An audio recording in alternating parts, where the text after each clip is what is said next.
And Lloyd Carr is joining us now, along with one of his captains on that team, Jon Jansen, who is, of course, someone who's done some work with us at BTN and is part of the radio team. And I have to say, it is an absolute shame that you're doing radio rather than television in that resplendent coat. I mean, radio doesn't do it justice. Well, you know, when I left BTN, they said, you know, my jacket might be made for TV, but I got a face for radio. So that's where I ended up. Hey, Coach, let's talk a little bit about that championship team. And there was obviously incredible talent on it, but there are a lot of very talented teams that don't end up winning national championships. What was the special ingredient in your mind that put that team over the top?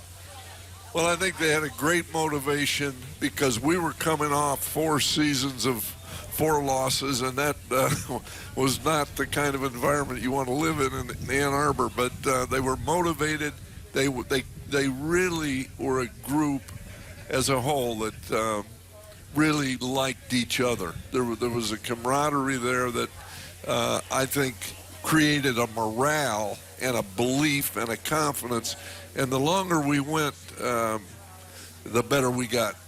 What was the biggest lesson you learned from being a part of that team, John? I think, you know, Coach early in the season came to us with this, you know, theme that we were climbing Mount Everest. And he brought a guy down from Harbor Springs, Michigan, Lucas Siskey, who talked about climbing Mount Everest. He was on it. And, you know, it was about the challenges and the preparation before you even got to the mountain. And he likened it to spring football and summer camp and then fall camp. And then every step that we took, there was, you know, base camp 1, base camp 2, and you got to the bottom of the mountain and then trying to get to the top of the mountain. And the lessons that we learned, not only for that season and the success that we had, is they're lessons that we've carried throughout our whole lives. When you look at the guys that were on that team and the success that they've had and the lessons that we learned of dealing with pressure. You get to 8-0, you get to 9-0, and you know, you have the opportunity to have that pressure and you learn how to deal with it. And if you're not in position to have that pressure, then, you know, one, you're not pushing the envelope. You're not trying to excel. You're not in that position. And there's a lot of people that go through life that don't get that opportunity. And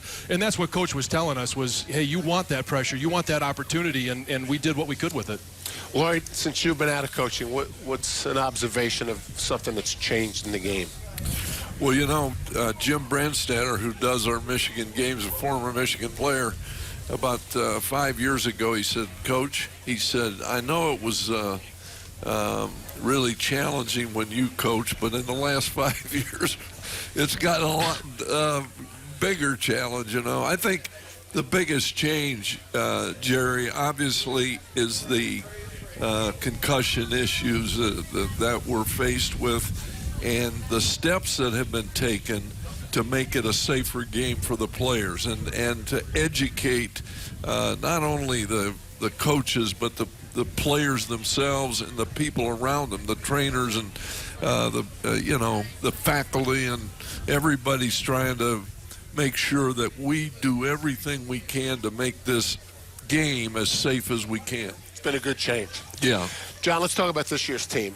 Talk about the offensive line, their growth since the beginning, or even since spring practice. Well, you know, the growth that they've had, and it's really been in confidence. And, you know, Grant Newsome, the left tackle, went down early in the season, and they had to, you know, Jawan Bushell-Beatty came in the Rutgers game and played well. Mason Cole got a couple reps over there, and really it's been, since they moved Ben Braden out to left tackle and Ben Bredesen, the true freshman, at left guard, you know, they've really gelled as a unit. And I credit a lot of that to them moving Mason Cole into center. You know, he's got the most experience, and he's a guy, he's kind of built more for that position than when he played for 2 years out there at left tackle. And for him to be able to go to the line of scrimmage, and you can see this, you'll see it today when he goes out there, he's going to the line of scrimmage and he's calling out defenses, right. He's calling out and making the mic calls, and he's communicating, he's getting both sides of the line to understand where the protection is, you know, who was in danger, where the quarterback, make sure the quarterback and the running back knows where to go. So it really centers around his development at center is really shown by the development of the offensive line. Jon Jansen, Lloyd Carr, cannot tell you how much we appreciate you both coming by. Thanks so much. Thanks for having us. It's great to be here. Well, the